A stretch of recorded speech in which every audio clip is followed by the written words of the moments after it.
I'm sure you've heard the warning. Stop cracking your knuckles, you'll ruin your hands. But is that just an old wives' tale?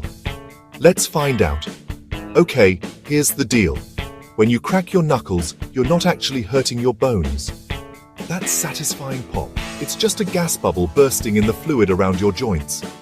Science Time studies have found zero link between cracking knuckles and getting arthritis. In fact, there's a doctor who cracked the knuckles on one hand for 60 years, yeah, 60, and never got arthritis.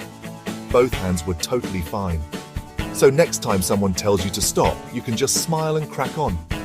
But hey, if it bugs the people around you, maybe save it for when you're alone.